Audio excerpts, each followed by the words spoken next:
distinguished guests, and men and women of the finest military in the world. And most of all, Admiral Mullen, Deborah.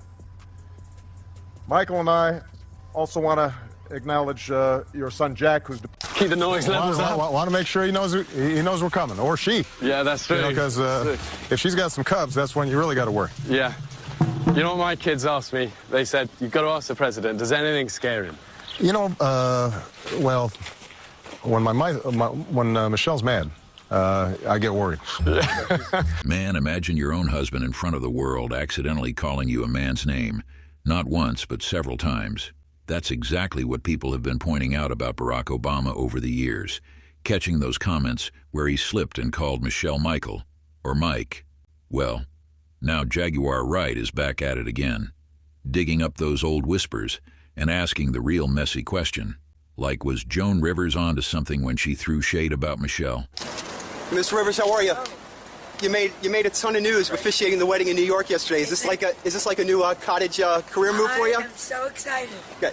And I should do very well because I don't charge. And do you think that the United States will see the first gay president or the first woman president? We already have it with Obama, so let's just calm down. Got it. You know Michelle is a I'm sorry, she's a what? A transgender. We all know. Oh my gosh. Oh gosh. It's okay.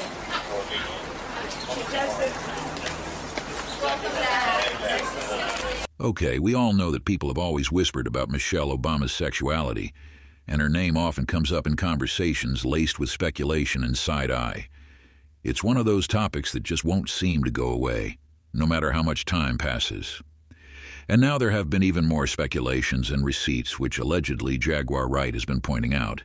And as always, I've gathered all of them for y'all, including some pretty spicy ones. For starters, Dr. Rafael Espinazo, who was entrusted with former First Lady Michelle Obama's care during the 2008 presidential election, allegedly said, "I know what I saw. Michelle Obama is not a woman who used to be a man. Michelle Obama is just a man with breast implants and a huge shaving bill. On the campaign trail, no medical staff were allowed to go near her, other than to take vitals if she got sick, which she never did. I know what I know because I walked in on her or him while he was taking a leak standing up in a bathroom in Trenton. They paid me millions for my silence. But after seeing what they did to this country, I can't keep quiet. Let them sue me." I mean, for a doctor to openly say such things, it must mean something, right? But that's hardly the only alleged receipt. There have been receipts in the past about how Michelle Obama was registered to vote as a man from 1994 until 2008. According to documents allegedly obtained by the Illinois State Board of Elections, and based on what people noted, Michelle officially changed her gender to female in 2008, the same year her husband was running for the presidency. Interesting. Number 3, Barack's half-brother Malik has always stirred the pot with regards to Michelle's identity, asking questions like, "Is Michelle Michael?" Suggesting that there are family members who also find everything suspicious. In fact, Malik has made the speculation a few times, including a time where he tweeted stating he could not confirm or deny the legend of Big Mike, a.k.a. Michael LaVaughn Robinson. Actually, as recently as 2024, he talked about how he believes that Michelle is a he, and the Obamas are trying to hide her true identity. People have also always talked about how the Obamas always posted wedding pics, but no pregnancy pics or pics of the girls until 3 to 6 years old. Apparently, Michelle tries to tell the public that Malia and Sasha were conceived through IVF, but the truth is, and that the daughter's real mother is allegedly Dr. Anita Blanchard, who was supposedly the same doctor that delivered the Obama daughters. There are even photos of the two families vacationing together in Hawaii that made rounds, with people claiming that the real parents, Martin Nesbitt and Dr. Anita Blanchard, were always following closely behind so they could keep an eye on the Obamas. So yeah, when Joan Rivers made that bold comment about Michelle Obama, maybe she knew exactly what she was talking about. Think about it. Joan was in the business. She'd seen the rumors, heard the whispers, and knew the kind of talk that was already circulating about Michelle. Some people even believe she wasn't just joking, she was dropping tea. Others were too scared to say, and here's where it gets even darker. After Jones' sudden and shocking death not long after, whispers started flying again, suggesting that the Obamas had something to do with it. Could it have just been bad timing? Or did the Obamas have more to do with it than anyone's willing to admit? I mean, it wouldn't be the first time they have been accused of taking care of someone who got too close to the truth. Y'all remember Tafari Campbell? The thing is, Chef Tafari had been working in the White House, and he went on to work with the Obama family as a personal chef after they left office. While at the White House, Tafari was one of the chefs who brewed White House honey ale beer using honey from Michelle's South Lawn garden. And in 2012, the White House even released a video of Tafari and then assistant chef Sam Cass demonstrating the beer-making process. Unfortunately, Tafari lost his life.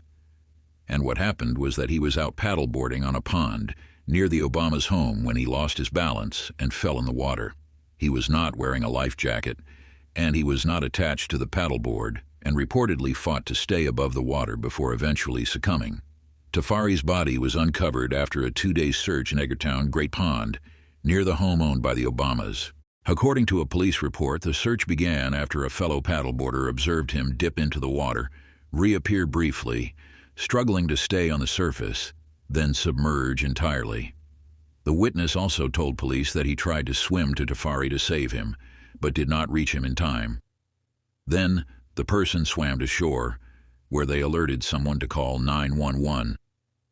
But a lot of things have never added up about Tafari's death. Something that was being said was that Tafari had head injuries when he was found, which led people to believe that it was not an accident. There were also reports that he was found in less than 4 feet of water, and that the 911 call was made hours after he fell off his paddleboard. It was also claimed that Obama's personal coroner was the one who conducted the autopsy. Also, there have been claims that Tafari was writing a tell-all book, and he was unalived because of that. Anywho, it wasn't just Joan Rivers who was out here exposing the Obamas as a prominent figure. Someone like Deanna Lorraine made speculations when she tweeted, "Michelle Obama is releasing a documentary on Netflix called Becoming." I wonder what she is becoming. Another person who made a wild comment is Stu Peters, who also wrote, "Barrack doesn't have children, and he definitely didn't have them with Michelle." Martin Nesbitt and Anita Blanchard are Sasha and Malia Obama's real parents. Nesbitt is also the chairman of the Obama Foundation. Even Chelsea Clinton once suggested that Barrack married a man in her since-deleted tweet. In another instance, Lynn Wood brought attention to the fact that the Obama children were adopted and the world was lied to about something as simple as that. For reference, Lynn Wood and his law firm specialize in defamation lawsuits, and any good lawyer knows not to put anything in writing they cannot defend. Well, Jaguar Wright has also echoed those same claims about Michelle, saying the rumors aren't just smoke, they might be fire. She's even gone as far as to suggest that this could be the very reason Barrack allegedly steps out and cheats. It's a messy accusation, but in the world of celebrity gossip, it only adds another layer to the already swirling questions about the Obamas. Plus, the cheating allegations are also not new. Y'all remember Vera Baker? See, Barrack met Vera back in 2004 when she worked tirelessly to get him elected to the U.S. Senate, raising millions in campaign contributions. But things allegedly got super spicy between them. And there was even a testimony of a taxi driver who accompanied Obama and Vera Baker to a hotel where the two would spend the night together. The Globe even did an entire expose on this.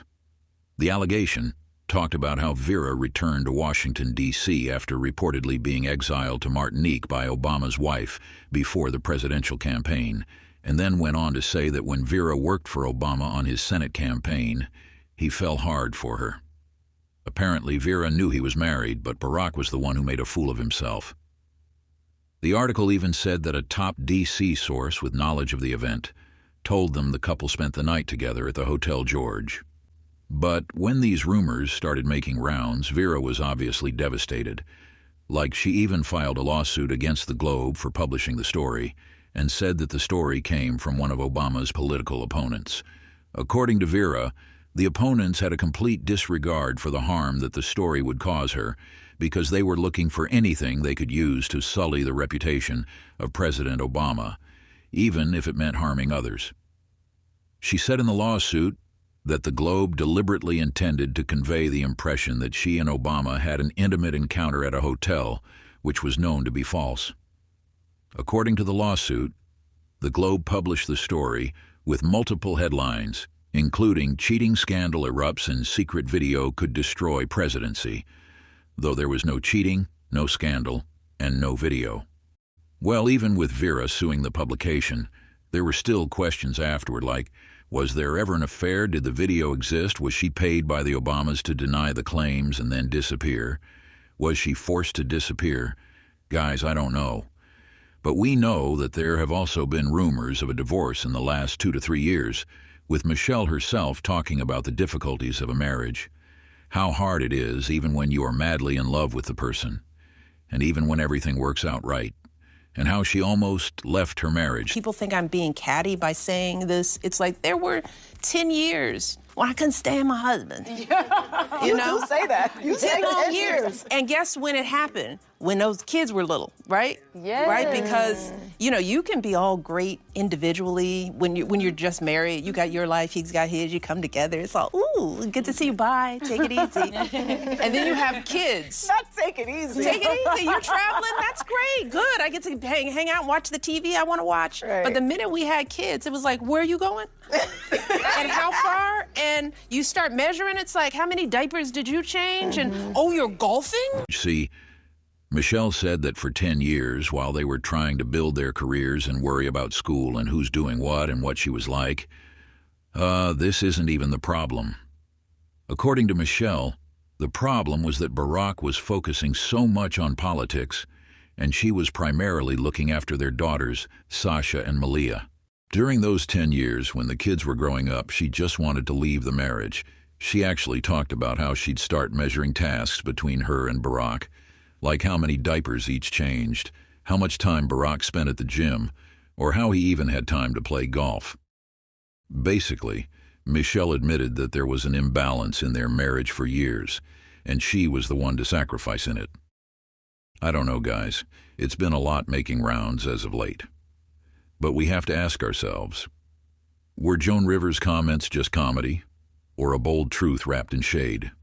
Is Jaguar Wright simply chasing clout? Or does she actually know something the rest of us don't? Is it possible that the Obamas had something to do with Joan's death? And what about those lingering whispers of divorce rumors? Are they just gossip, or could people be onto something? Let me know what you think in the comments section below.